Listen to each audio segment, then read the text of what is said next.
Vajra Statement 520.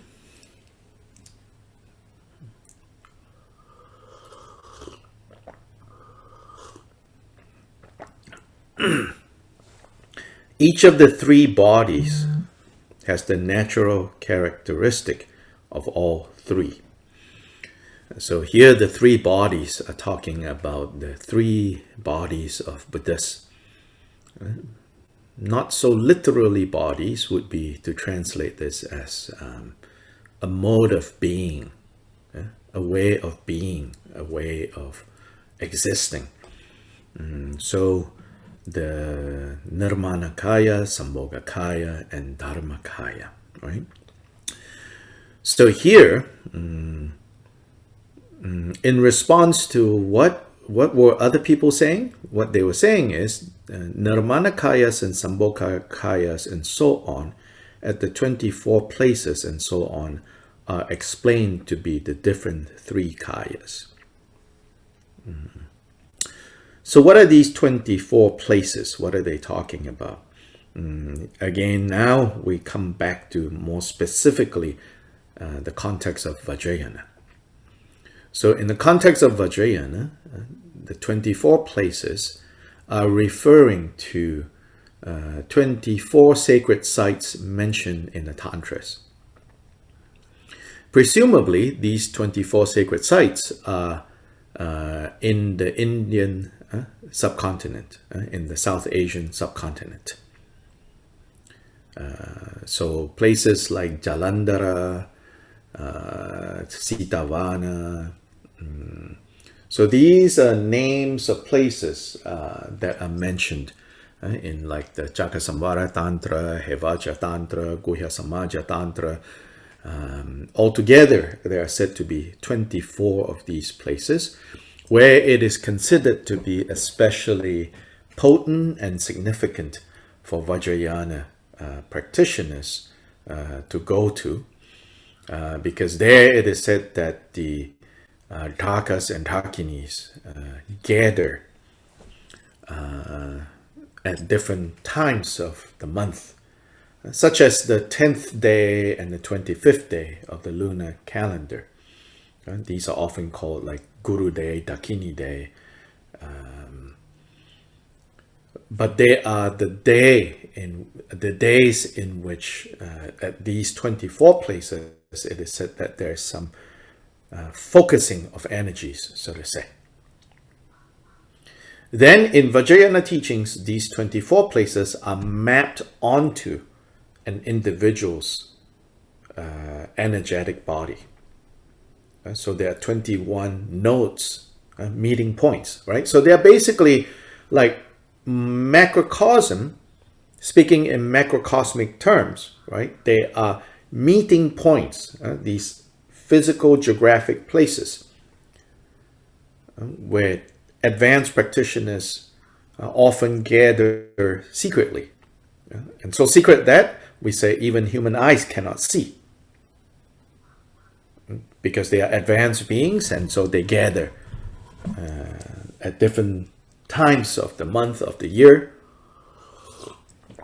Then likewise, within our psychic body, our Vajra body, our inner subtle body, there are these 24 gathering places, nodes, where energetically things come together. So this is the broader context of these 24 places. So apparently, other people are saying that at these 24 places, over here, Nirmanakayas of a certain type, over here, Sambhogakayas of a certain type, over here, Dharmakaya of a certain type, gather, or present or not present. But here, Kyopa takes this opportunity to say, each of these types of being, these types of body, like within Nirmanakaya, Sambhogakaya and Dharmakaya are present. Within Dharmakaya, Sambhogakaya and Nirmanakaya are present. Which is just to make obvious, like, we're not talking about like three persons. We're talking about, if you can still say person for a Buddha, right? So we're talking about a person with three dimensions of being, with three modes of being, three modes of being. So this is his emphasis. Okay, let's look at the commentary. In general, within the Dharmakaya, there is the Dharmakaya through its aspect of emptiness, the Nirmanakaya through its aspect of luminosity, and the union of luminosity and emptiness is Sambhogakaya. So that's one way of looking at. If we look at the perspective of Dharmakaya, then the emptiness aspect of Dharmakaya is the Dharmakaya. Then the luminosity aspect of Dharmakaya is the Nirmanakaya. And those two, indivisible, is the Sambhogakaya. Then within, if we want to look at this from the point of view, from the perspective of Sambhogakaya, then the mind, free from proliferation. That means in this aspect of mind where things neither arise nor cease. Proliferation, like mental blah, blah, blah. When the mind recognizes itself and recognizes its emptiness quality, but now stated in terms of no proliferation, no blah, blah, blah, right? That is the Dharmakaya. To be endowed with the five certainties is the Sambhogakaya. And here, five certainties is talking about, we have come across this reference already. The five certainties is talking about when a Buddha is present, he is the teacher. That is the first certainty. Teaches to a particular audience. That is the second certainty. Teaches a particular topic at a particular time in the particular place.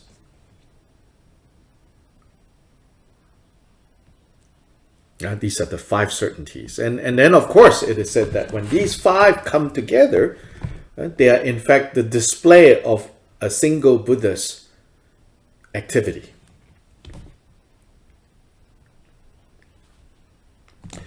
An unimpeded appearance is the Nirmanakaya.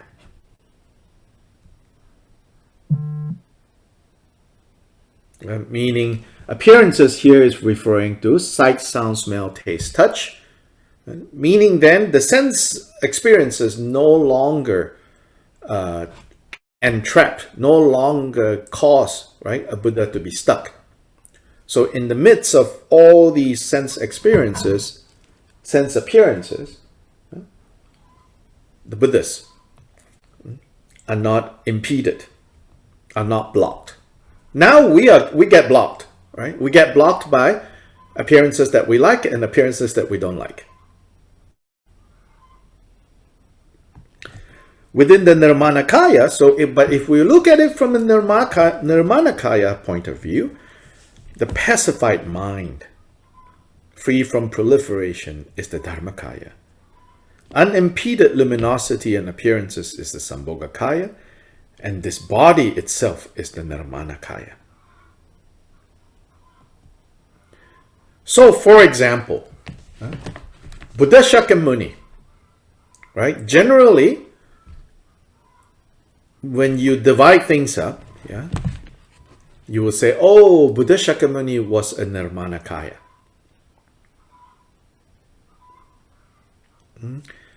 The The Dharmakaya aspect of Buddha Shakyamuni is Vajradhara. Then sometimes it's said the Sambhogakaya aspect is Vairochana. Sometimes Vairochana, sometimes Vajradharma, depending on the system. The point being, right, to say, oh, Buddha Shakyamuni was a Nirmanakaya. Why? Because he was someone that anyone who was alive in his time and lived around close where he was able to see and to hear and to touch and to smell, so to say, right? And therefore he was a Nirmanakaya. Yeah? Now, the thing is, sometimes, people think, oh, he is just Nirmanakaya. Right? That the Sambhogakaya is more amazing. So people are like, oh, we have a practice of Vairochana. We have a practice of Vajradharma, even more amazing than the practice of Shakyamuni, because Shakyamuni is the Nirmanakaya.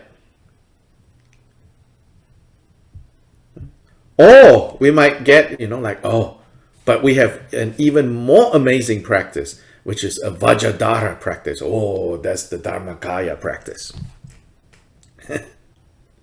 Yeah. But here it's saying, no. Yeah, Buddha Shakyamuni, we say Nirmanakaya, we're talking about the body, right? The human form that everyone could see 2,600 years ago, walking and teaching and instructing and leading in northwestern India.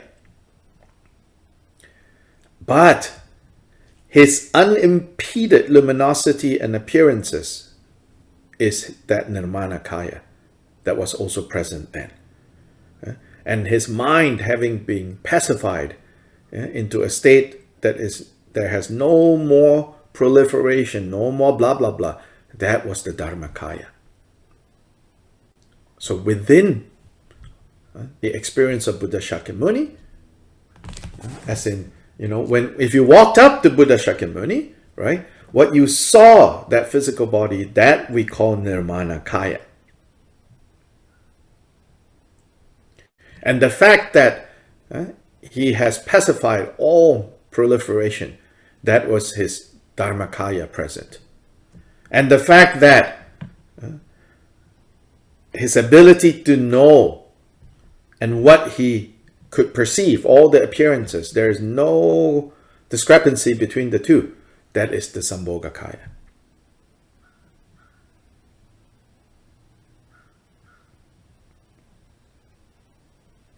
So I think this is one of the key points of take-home lesson of this Vajra statement. Don't make the mistake of saying, oh, this is only the Nirmanakaya form. Oh, a more amazing is the Sambhogakaya. Oh, a more amazing is Dharmakaya. And that we even divide things into the three kayas is to make accommodations for us, not from the Buddhist side. From the Buddhist side, there is not even the concept of one kaya, two kayas, three kayas.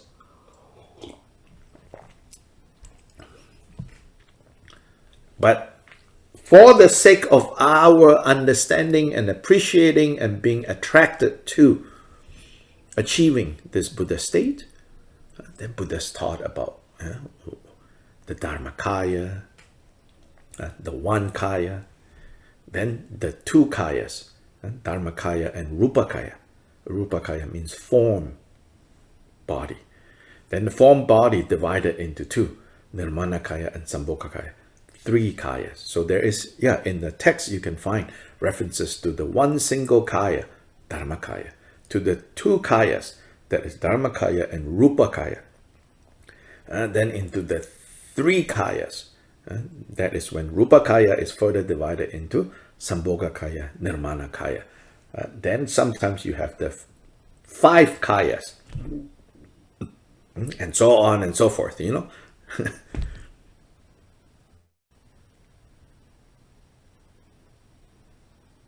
So one thing to understand here is, don't make the mistake of saying, oh, that is a Nirmanakaya, as if Sambhogakaya and Dharmakaya is not present and somewhere else. You have to go somewhere else to go look for Sambhogakaya and Dharmakaya. Then practically speaking, don't be like the masses, Oh, this is a Sambhogakaya practice. Oh, it's really, it's really amazing, Oh, that is just a Shakyamuni practice. So back to again, because later, when more subtle aspects are taught, it's almost like human nature. People start to dismiss Shakyamuni. Oh, this Buddha is so amazing. This Guru Rinpoche is so amazing. Like, I love this, I love that. It's like, and it's also not the case that we are trying to, strengthen the Shakyamuni fan club. That's not the point, okay?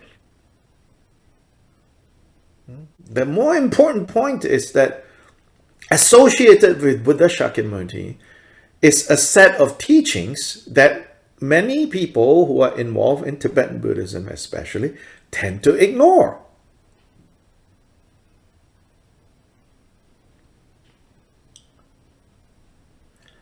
They want to talk about Guru, they want to talk about Samaya, they want to talk about Siddhis, they want to talk about this and that and this and that, and then the very basis has been forgotten. Which of course now you all know, right? No surprise, Kyopa Rinpoche is the opposite of this kind of approach. Kyopa Rinpoche's teachings, of course, completely informed by Mahamudra. But he doesn't dwell on this Mahamudra la land, up here. Yeah, I would say, he's always like, okay, what is the take-home lesson? Even though all these high and mighty words up here, inspiring, flowery, ooh, amazing, Okay, now what? Yeah, how do you walk the talk? That's what's important, Okay, in particular, the support and the supported that are established from the beginning within the body of the practitioner are, through the vital point of the inseparable union of outer, inner, and the other, meaning secret, a single essence as the pure result of practice. So the support and the supported that are established from the beginning within the body of the practitioner are a single essence as the pure result of practice. As it is said, the joyful experience, okay, I know this is like, what? Don't worry, keep going. So the quote, the joyful experience of the body mandala is possessed in the 4 portals as they were taught. It is supported by the 8 pillars that arise from one's limbs. Since it is analogous to everything, it is well known as the square. Through the aspects of body, speech, and mind, there is what is called 3 chakras. Through the succession of the lineage gurus, it becomes visible as the complete mandala itself. And so here, it's basically back to vase empowerment level of knowledge that is revealed to the initiates, which is this body itself is the support. The supported is, you could say, the Buddha qualities. The supported meaning the deities. The deities, and then the support meaning the palace, right? So mandala, we talk about the palace and the deities that dwell in the palace. But the palace and the deities that dwell in the palace, what are they in terms of this body? Well, the palace is this physical body, and the deities are the Buddha qualities that is directly related to this body. So the 8 pillars of the mandala. Yeah, so a mandala, basic setup of a mandala is basically, you could say, like a pavilion, yeah, in which there is a center. So this pavilion has 8 pillars. So what are these 8 pillars? These 8 pillars arise from one's limbs. So the 4 limbs doubled becomes the 8 pillars.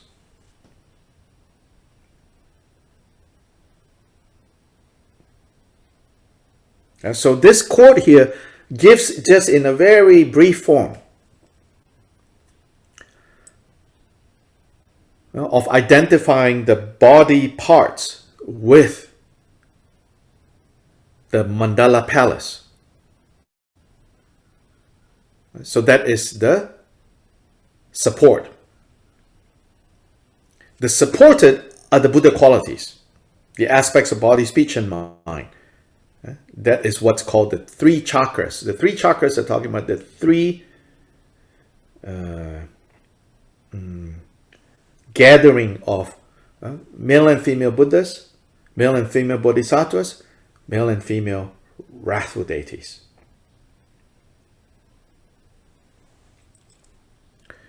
So this refers to the body mandala. But the principle of the body mandala, as in principle, like main thing, the main deity is the embodiment of the 3 bodies as previously explained in the case of the Sambhogakaya. Moreover, this is also applied to the retinue. That is, the principal mind, the profound, luminous, non-dual wisdom, Gnosis, is the Dharmakaya. What is established from that as the Lord of the Chakras, that means as in Lord of the Mandala, is the Sambhogakaya. The appearance of the retinue from the playful expression of the principal deity is the Nirmanakaya. In the outer mandala, the immeasurable mansion is the quality of Nirmanakaya. The supported, the principal deity and its retinue is the Sambhogakaya. That which is thereby purified, that is, the 37 factors of awakening and so forth, is the Dharmakaya.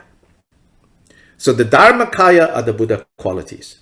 The Sambhogakaya are the deities visualized. The Nirmanakaya is the palace. Corresponding to that, so that is the macrocosm. The microcosm, this physical body is the Nirmanakaya. The Sambhogakaya, in terms of practice of the generation stage, are the deities visualized. And not just one deity. Although as beginners, we start with just one deity. Then 5 deities. 1 and 4 retinue. Right? Then 9 deities. And then 15 deities. You can multiply to 37 deities. To 722 in the Kala Chakra. Right? From the side of generation stage. From the side of completion stage, it's the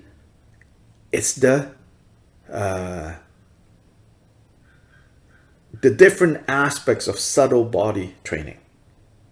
The movement of energies. The winds, the drops, and the channels. Those are the Sambhogakaya aspect from the perspective of completion stage practice. Then the Dharmakaya aspect on the microcosm are again the Buddha qualities, the 37 factors of awakening and so forth.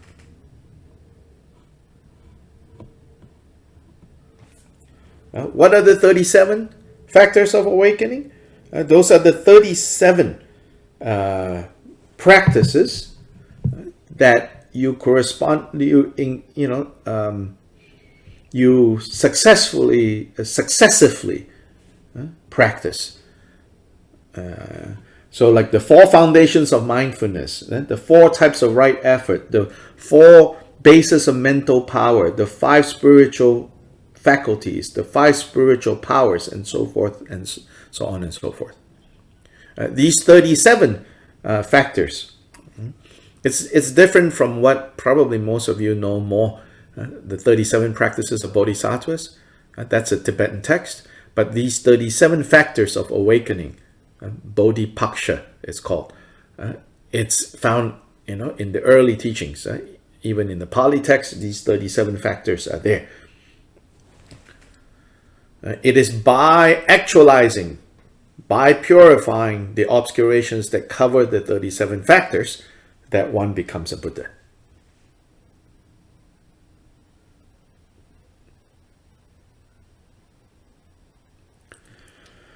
This fact has been maintained by the Mahasiddha Luipa and others. Similarly, concerning the stage of completion as well, it is maintained that within birth, death, and the intermediate state, the three bodies are taken as the path. So here, Choda says, in completion stage practice, the three kayas are related to the three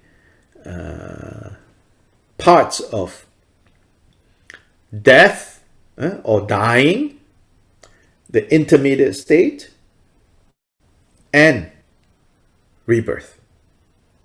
So death, or death itself, that very brief moment, for most of us is very brief, that is the Dharmakaya.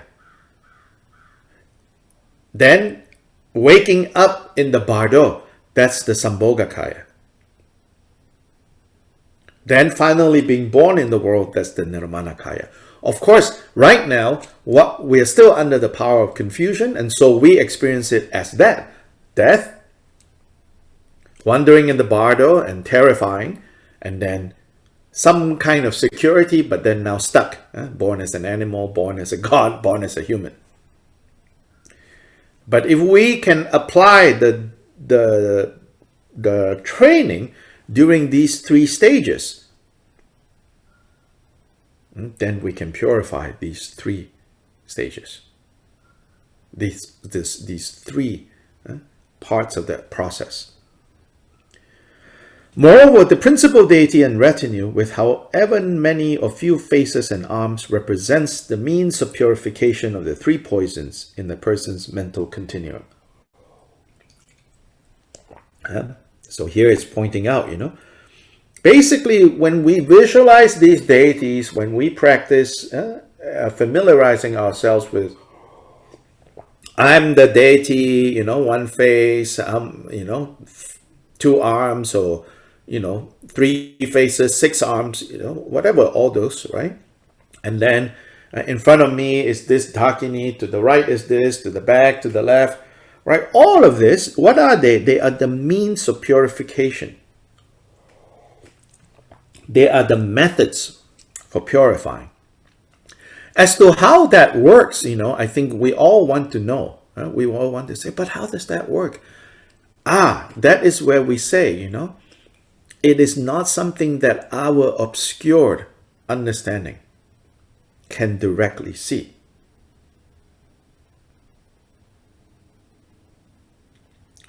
So then we rely on, do we have trust or do we not have trust? I mean, if we don't have trust, it doesn't mean, oh, bad. Then you just have to recognize, well, I don't. Well, then don't. Don't try to force yourself to do those practices. That will be how I see it, Because there's so many other things you can practice. Yeah, why force, But don't dismiss and say, that's just made up stuff. I would say, don't do that. Make the aspiration and say, one of these days, this might make sense to me. But right now, I stick to Lojong, Very good. Right? In fact, again, all these other fancy techniques, it's to help what is already given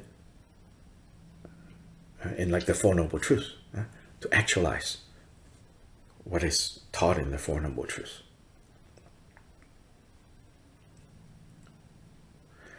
Now, this issue of it is not an object of knowledge that we can see, right? based on where we are standing now.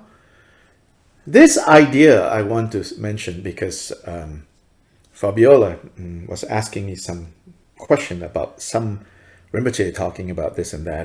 What do I think about that? It's sort of this idea being applied, like, oh, you cannot see everything, so then you cannot judge, blah, blah, blah. Yeah. And this is spoken of in the context of like recent controversies, scandals involving famous Tibetan Buddhist teachers. They've been exposed, and a lot of people are hurt. A lot of people are upset, So then this Rinpoche say, oh, you cannot judge, you and your Western ideas, you cannot judge, blah, blah, blah. Using this idea that, oh, it's not an object of, you cannot see exactly what is going on. All I have to say is this. Way back in India, when people like Naropa, Tilopa, right, want to do their Vajrayana stuff, they left mainstream society.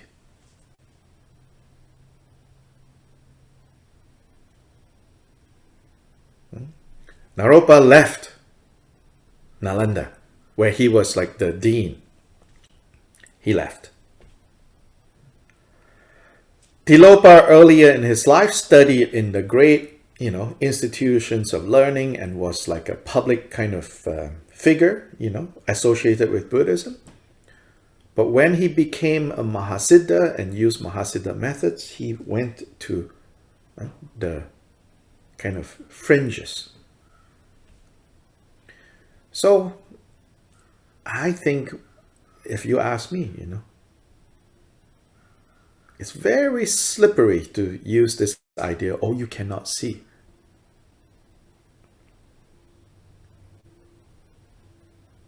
I think it's a misapplying of this.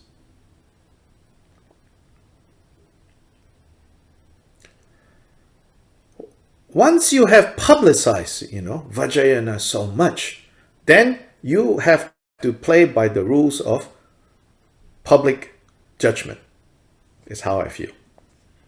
You cannot have your cake and eat it too.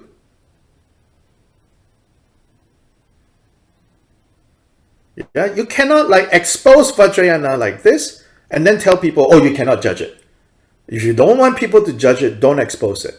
Hide it.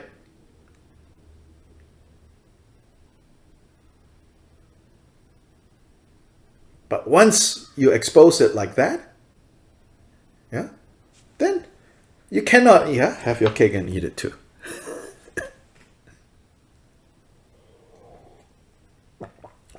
Go in the jungle. Whatever you do is fine, But you cannot be a CEO of like a transnational Buddhism, with a lot of exposure, and still do these funny things and say, oh, you cannot judge me.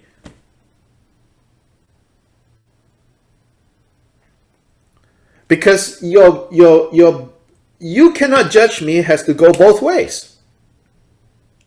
So that means, are you ready to go to jail? Yeah? By modern standards, your behavior, you should go to jail. Go. Don't fight. Yeah? Maybe in jail there are sentient beings waiting for you to teach. Go ahead. No, oh man, like would Tilopa Naropa hire a bunch of like public relations management team and lawyers to fight all the lawsuits? No.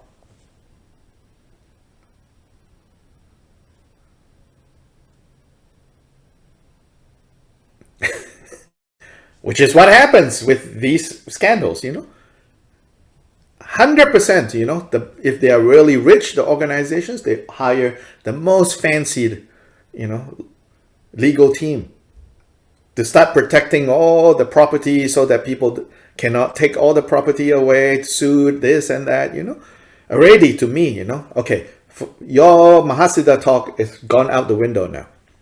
If you're a real Mahasiddha, you throw it all to the wind.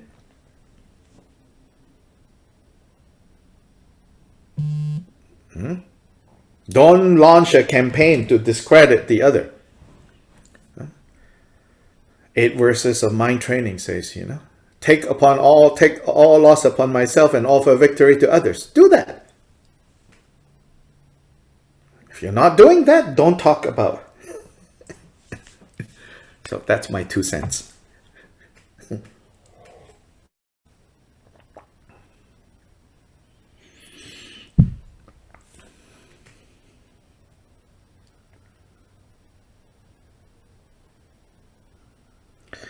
Moreover, the principal deity, so there, however many or few faces and arms, they are the means of purification.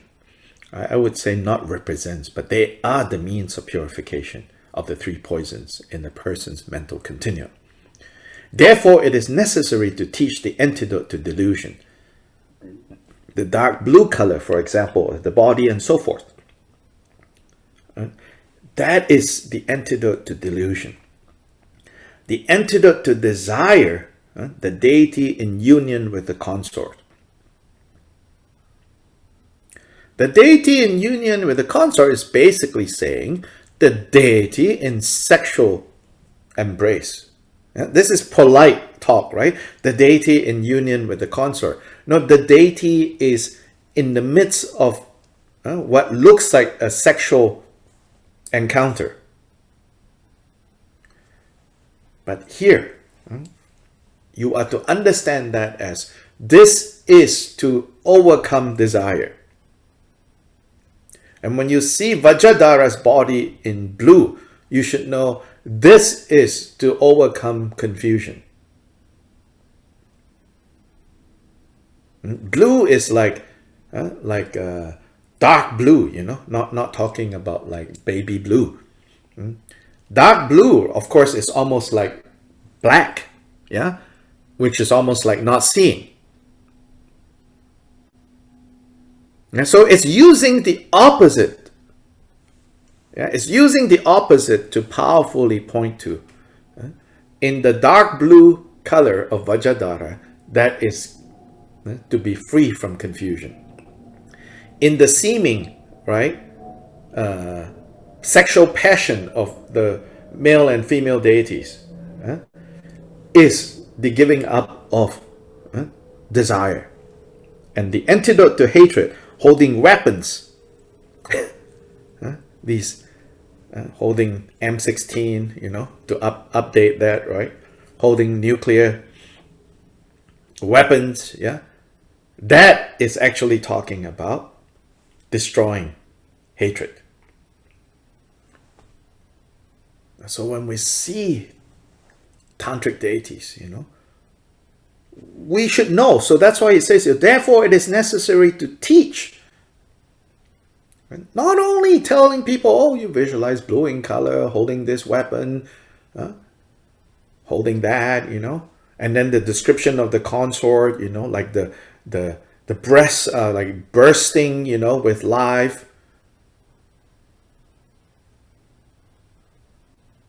All these details, but to point and say, what is going on here is using the very symbols that we associate with our confusion and turn it around, as this is the overcoming of these 3 poisons. At this point, the explanation, the central deity of the mandala changes, the periphery does not. It's not very important.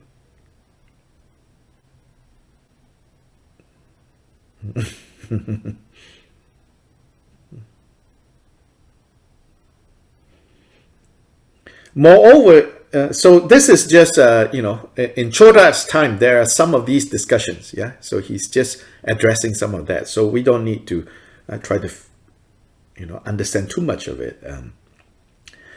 Moreover, it is important to understand, and what that's pointing to is like you can see how in a lot of mandalas of deities that are more complex, not just one central deity, you can say that often the central deity name and attributes might be different, and then going out is usually quite similar. Right? Beyond the central deity, like there are 4 deities, and then there are 8, and then there are 16. They tend to be very similar, whether it's the Chakra Samvara Mandala, or the Hevajra Mandala, or the Kala Chakra Mandala, or the Vajrayogini Mandala, that the periphery tends to be very similar from one system to the next. It's the central one that is usually more distinctively different. Yeah, that's the point here. But Choda says here, that's not important. No need to talk about that. Moreover, it is important to understand that of the 2 aspects of consciousness and gnosis within a person's mental continuum, so there are these 2 aspects, right? Within each person's mind, mental continuum, there's the aspect of consciousness, which is the confused, deluded part, and then there is the gnosis, the wisdom part. Yeah, the empty aspect is the Dharmakaya. The luminosity is the Nirmanakaya. The union of these 2 is the Sambhogakaya. Or, he says, another way of looking at it, or talking about it, freedom from arising and cessation of the mind is the Dharmakaya. Its arising in various forms, this is the Sambhogakaya. Its unimpeded appearance is the Nirmanakaya. Such things matter, and thus it is very important to understand them. In other words, he's saying, in contrast, things like, oh, the central deity of the mandala changes, the periphery does not. He says, those kinds of details not so important. What is really important is to understand what follows.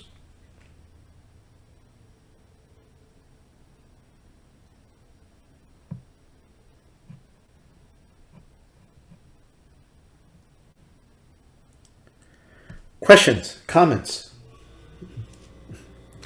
What are you getting out of this? What are you hearing?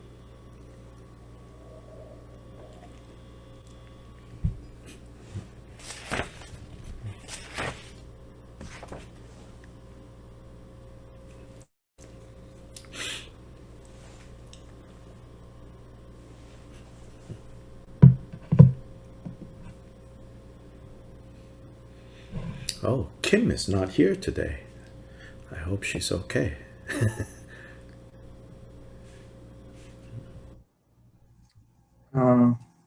Yes. I just want to mention that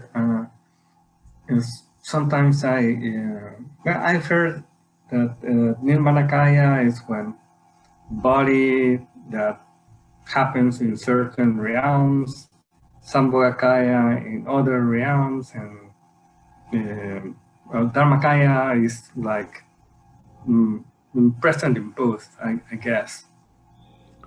Yeah, no. Here it's saying this is just not understanding. Yeah. Exactly. It's correcting that kind of information. So now we understand that Sambhogakaya is also present in the Nirmanakaya, and yes, and Dharmakaya is present in the Sambhogakaya. Yes. It's just a matter of what is more obvious.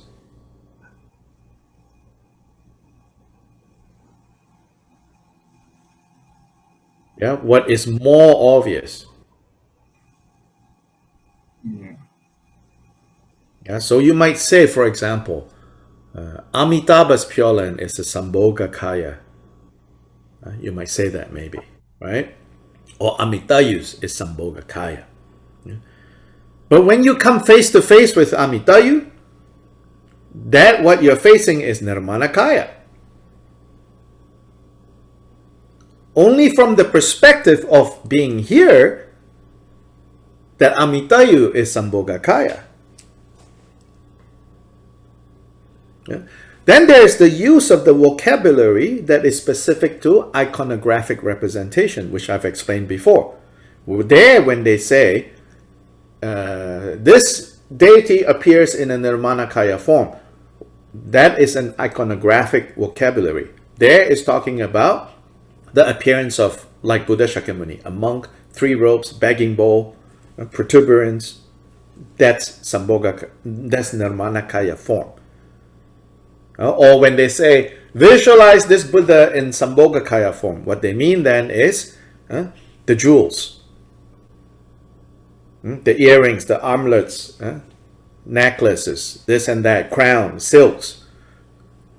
That's talking about iconographic representation.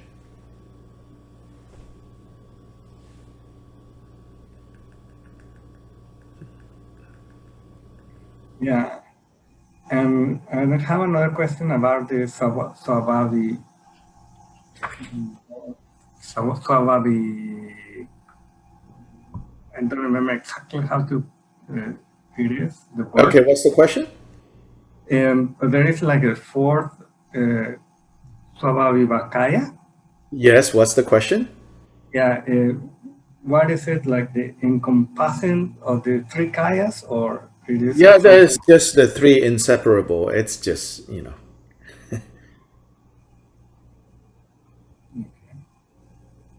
that's all. Don't worry about it. Okay. Because we don't know what to do with it. Yeah. It's a typical Indian style, Three. Three, then plus one. Always. Three, and then plus one. Throughout Indian culture, you have this.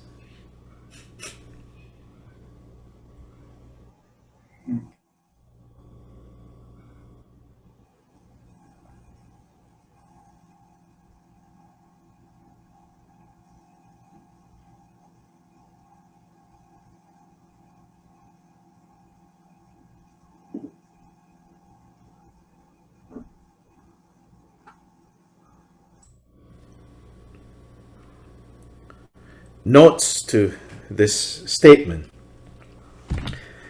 According to the Dorshema and the Rinjangma, the general view is that in all mandalas, such as the Chakasamara mandala, the kayas become three in the following way.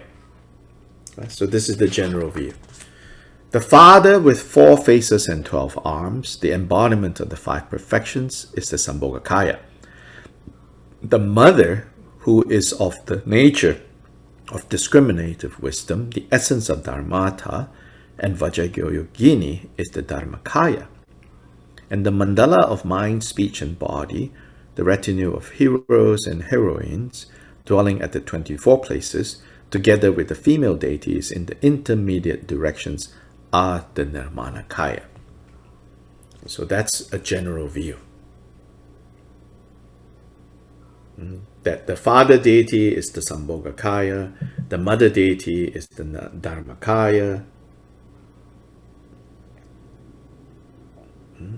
and the retinues are the Nirmanakaya. So it is claimed that these 3 separate bodies are not mixed with one another and thus exist individually. In response to this, Jigten Sumgön maintains that each of the 3 bodies has the natural characteristics of all 3. Chökyi Dragpa provides the following overview of how each kaya contains all 3. So this is to put into chart what Chodra already explained. Yeah. If you want to look at it from the Dharmakaya aspect, then this is how all the 3 kayas are present in the Dharmakaya. If you want to look at it from the Sambhogakaya aspect, what that Sambhogakaya is foregrounded, then this is how the 3 kayas also exist there. If you want to look at it from the Nirmanakaya aspect, these are the 3, again, kayas, how they exist. The key point of the present instruction concerns the deity of mantra, which, as Jigten Sumgön taught in 5.5, is the absolute nature. That is, it is primordially existing. And that the deity aspect is already present. Already present in each of us. As the commentators argue there, when through the practice of the stage of cultivation, meaning the generation stage, one causes the deity together with the palace to appear, the nature of the practitioner is identical to the nature of the deity, namely the fundamental nature, since the result already primordially exists in the ground. And since that result is taken here as the path, in the present context, one additional point is stressed, namely that the outer, the inner, and the other are an inseparable union and a single essence as the pure result of practice. And so this is from the standpoint of generation stage. From the standpoint of completion stage, it also includes all three kayas. This denotes the completion stage practices that take the three bodies as the path when training in birth, death, and intermediate state.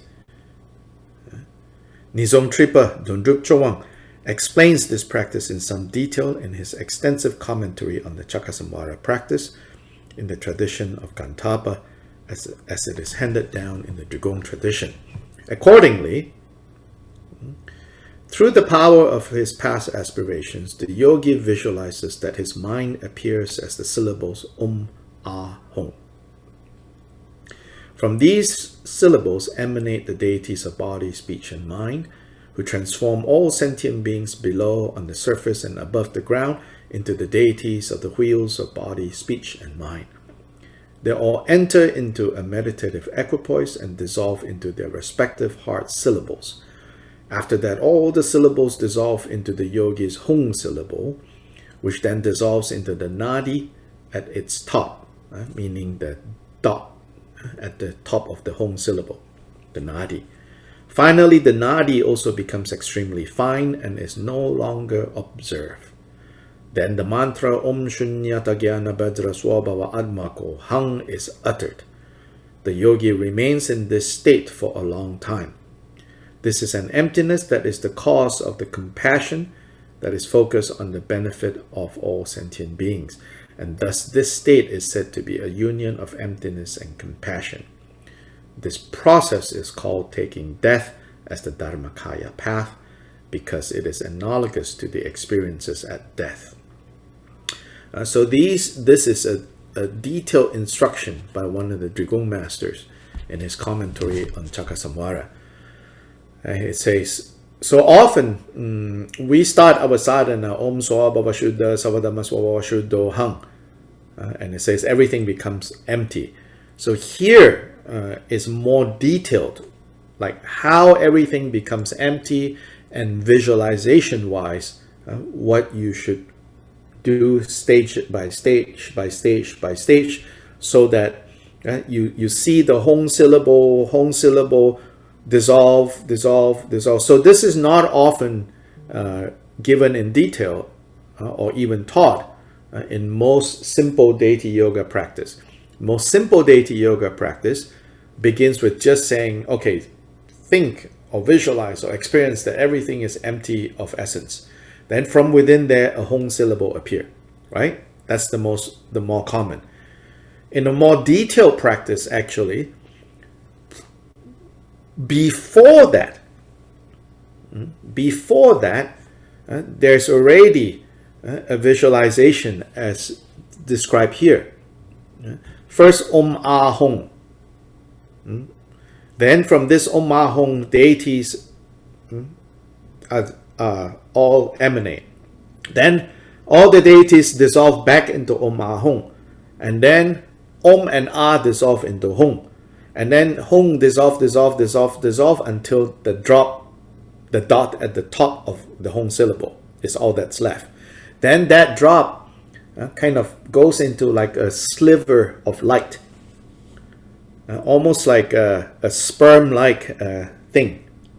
There's some relationship with that, I believe, because it's talking about how you go back to the very essence level. So that like this little worm thing start to dissolve until, quote-unquote, is no longer observable. And this is a very interesting expression. It says no longer observable, right? Becomes extremely fine that is no longer observed or no longer observable. So the Hong syllable, right, from the bottom dissolve to the middle dissolve to the top dissolve to the crescent moon. It depends on how well you know the Hong syllable.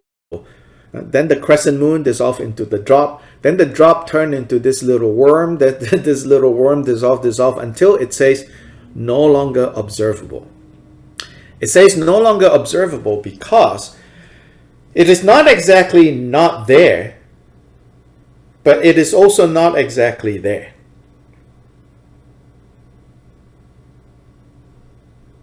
And that is training us to understand the nature of experiences. It is there, but it is not really there. Okay, so no longer observable. So it's not emptiness as a blank, right? And definitely not form. So form is emptiness, emptiness form. In this case, no longer observable.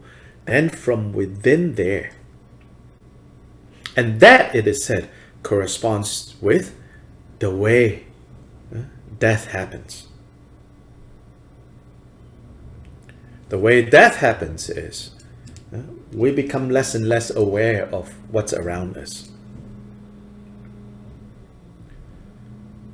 Then we become less and less aware of this body even. So you can see how that is an experience of things folding in. Then we become less and less aware or even possible for our physical bodily functions. Then that folds in. Folds in, folds in, folds in until our mind becomes less and less obvious. At the beginning, there might be experiences of anger, attachment. All that is said to fold in, fold in, fold in, fold in until. And because we are not well trained, then ordinary death, we become unconscious. But for a yogi, for a meditator, it's not unconsciousness, it's the experience of Dharmakaya.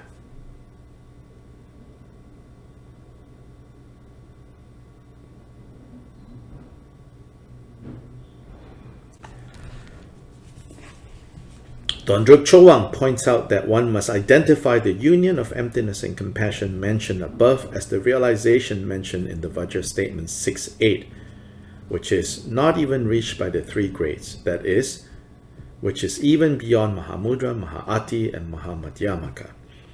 After that, the mind is again visualized as abiding in the sky in the form of a very fine upright nada with a reddish white tinge.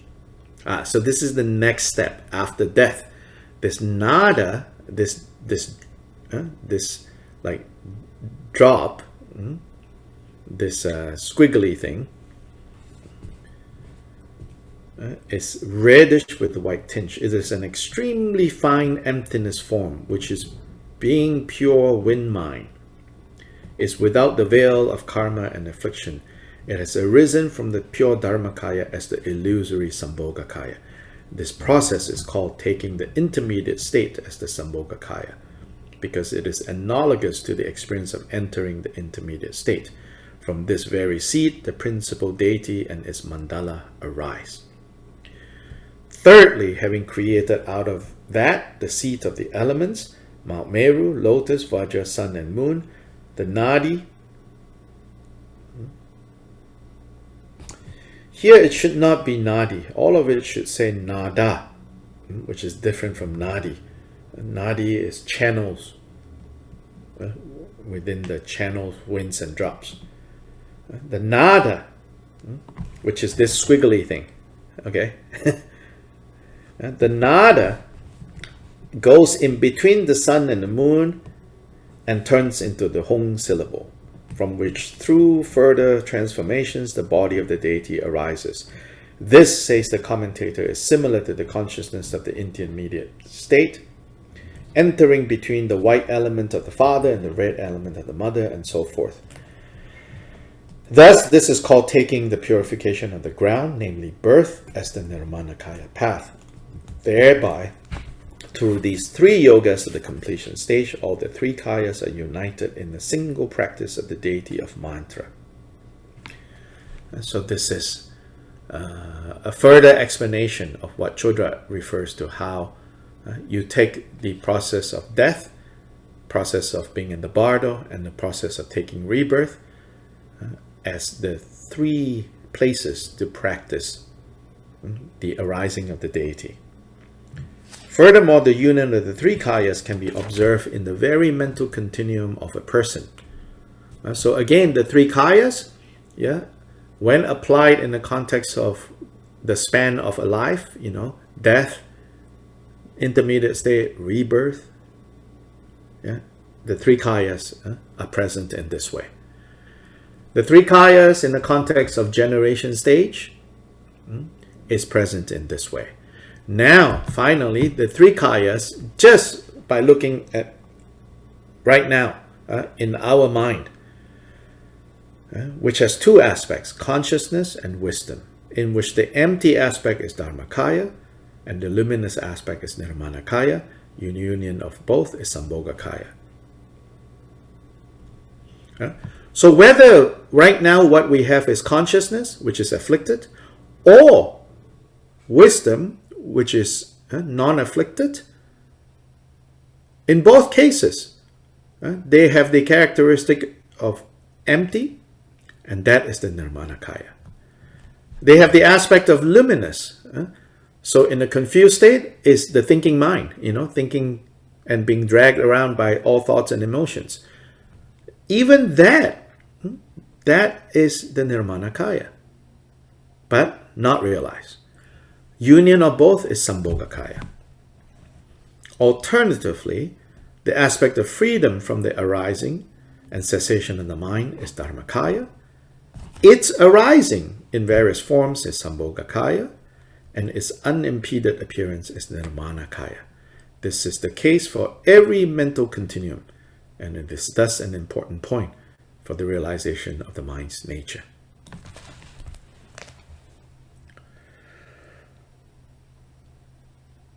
So this statement makes several points, but they're all related to how the three kayas are not three separate things in three separate places that belongs to three separate groups of Buddhists. But they're all aspects of our being. In the context of generation stage practice, this is how they're present. In the context of completion stage, this is how they are practiced and present. In the context of outside of explicit Vajrayana practice, in the context of like Mahamudra's understanding of the mind, this is how the three kayas are present.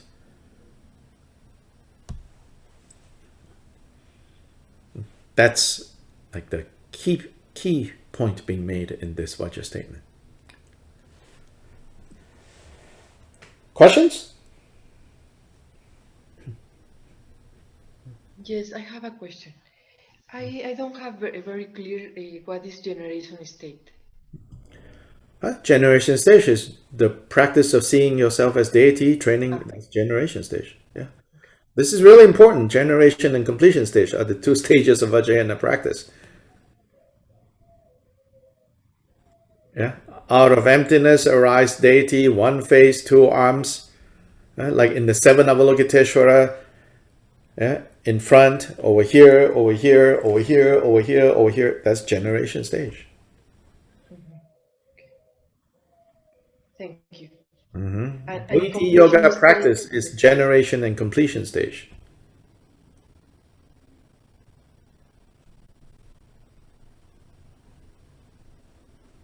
Yeah? Generation state and completion state is not the same. No, it's not the same. Not the same.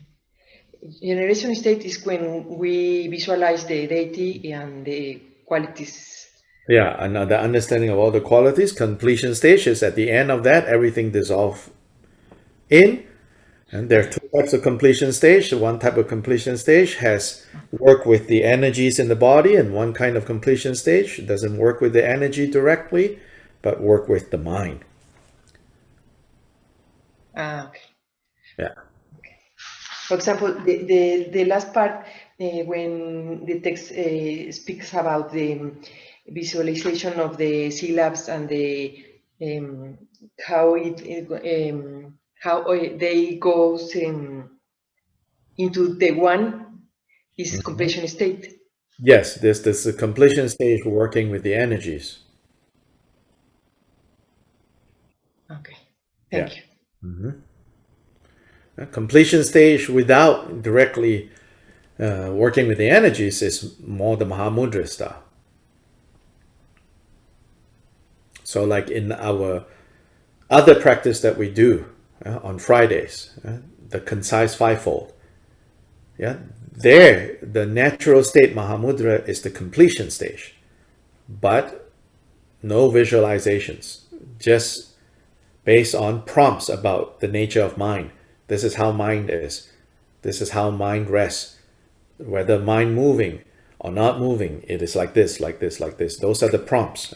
That's completion stage without working with like dissolving, visualization, energy entering central channel, all of that. For example, I remember a lot on one practice that we made with you, that you said, who thinks, who sees, and Yeah, who. that's completion stage without working with the energies. Okay, Yeah. thank you.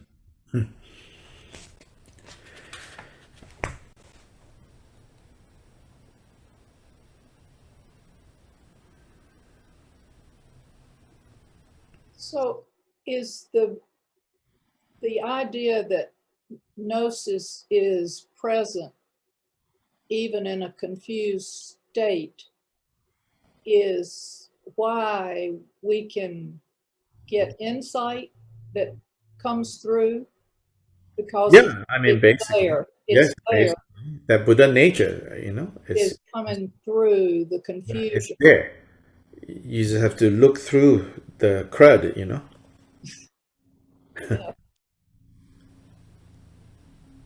It's like diamond,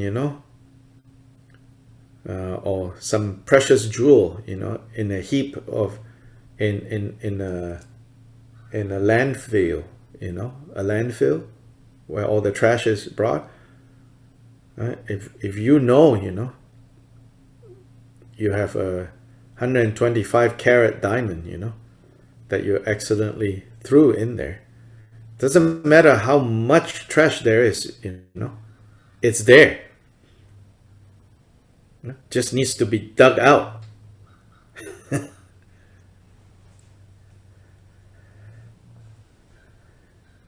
Yeah, someone told me about this guy who I don't know where, in Australia maybe, something like that. He figured out that his old computer, which he threw out, which went to this landfill, in the CPU, is his Bitcoin key. It's all there. This is when he bought Bitcoin before it is what it is today. Today it's like $60,000 for one coin. He has like a few hundred of these Bitcoins, but then it's all in this computer that he threw out several years ago. So now apparently he wants to dig it up, to look for it, and either him or the place or whatever said it will cost him 11 million to dig out the whole landfill. And I don't know the end of this story, but apparently he's ready to, or has a deal where if we find the CPU, then I will be able to give you 11 million, because what's in there is way more than 11 million.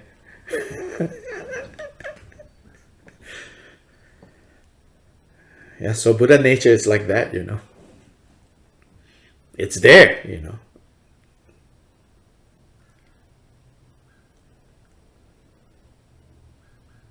And as I said in a different context, right? From the diamond's perspective, from the Bitcoin perspective, whether it's found or not found makes no difference.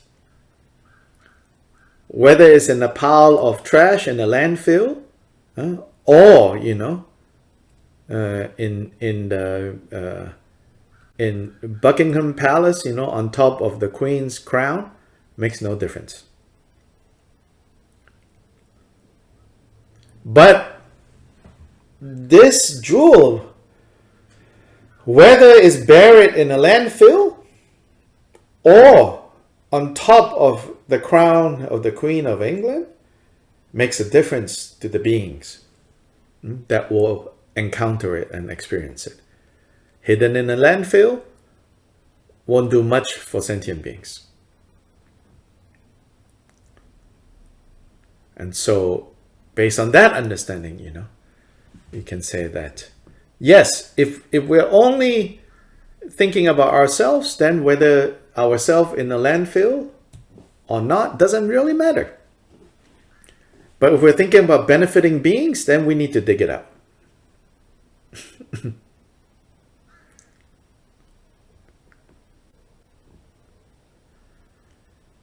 Otherwise, not only can it not benefit, nobody even wants to come close to the landfill.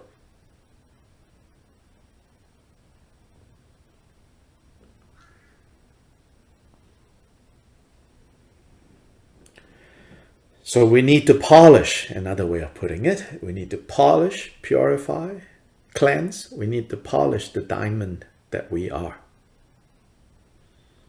And when difficulties arise, we can either make an enemy out of difficulties, or we can make the difficulties the polisher of the diamond that we are.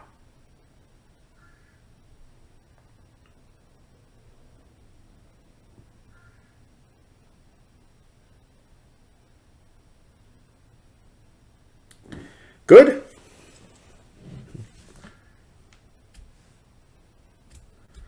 Okay, now all of you, in Spanish, you have to sing happy birthday to Omar. He's getting older today. Officially older, of course, every day, unfortunately or fortunately, he is getting older. Okay. Feliz cumpleaños, Omar. Omar, feliz cumpleaños. Felicidades, Ya Omar. recibiste las Un mañanitas, abrazo, me imaginas. Omar, felicidades. Gracias por todo lo que has hecho por nosotros. Gracias por todo, Omar. Feliz cumpleaños. Que la pases lindo. Felicidades. Gracias por todo. Happy Que cumplas birthday, más, Omar. Omar, Feliz cumpleaños, Omar. Gracias a todos. Que pases un lindo día, Omar. How old are you? 29. Oh my God. Oh. 29. Baby. Oh my God, a baby. Birthday. Happy birthday to you. Happy Happy birthday birthday to you. Happy birthday to Omar. Happy birthday to you. Ya queremos. Felicidades, pastel. Hastel. Yes. Queremos Enjoy your pastel. Pedacito. Queremos pastel. 365 days to enjoy your 20s. Then you join the 30 club. Thank you. Chanchu